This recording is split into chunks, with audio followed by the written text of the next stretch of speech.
চূড়ান্ত তালিকা অনুযায়ী এখন দেশে মোট ভোটার 12,76,95,183 জন। মঙ্গলবার এই তালিকা প্রকাশ করে কমিশন। গেল অক্টোবরের শেষ দিন পর্যন্ত যাদের বয়স 18 বছর হয়েছে তাদেরও এই তালিকায় রাখা হয়েছে। এদিকে এনসিপি ও মার্ক্সবাদী সমাজতান্ত্রিক দলকে চূড়ান্ত নিবন্ধন দিয়ে গেজেট প্রকাশ করেছে নির্বাচন কমিশন। ত্রয়োদশ সংসদ নির্বাচনকে সামনে রেখে 3 ধাপে ভোটার তালিকা দিল ইসি। সবশেষ মঙ্গলবার পূর্ব নির্ধারিত দিনেই চূড়ান্ত তালিকা প্রকাশ করে কমিশন। পর্যালোচনায় দেখা যায় নতুন তালিকায় নারী ভোটার বেড়েছে। এই বৃদ্ধির হার প্রতি 100 জনে 4 জনের বেশি, আর পুরুষ ভোটার বৃদ্ধির হার 2.29%।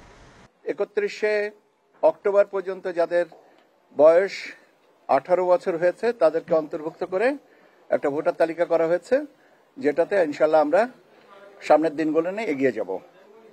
আমি তাদের সংখ্যাটা বলি, 12,76,95,183।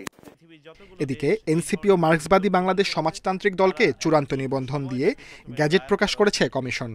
সচিব জানান, আমজনতার দল সহ কয়েকটি বিষয়ে আরও পর্যালোচনা করবে ইসি। বাংলাদেশ সমাজতান্ত্রিক দল, মার্ক্সবাদী এবং জাতীয় নাগরিক পার্টি এনসিপির বিষয়ে কোনো বিরূপ মতামত পায়নি।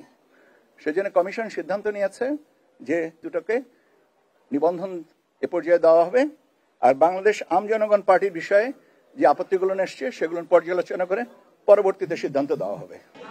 এখনও গণভোটের বিষয়ে কোনো নির্দেশনা মেলেনি বলে জানান সচিব। এক প্রশ্নের জবাবে তিনি বলেন, জাতীয় পার্টিকে বৈঠকে ডাকা হবে কিনা তা জানতে সংলাপ শেষ হওয়া পর্যন্ত অপেক্ষা করতে হবে।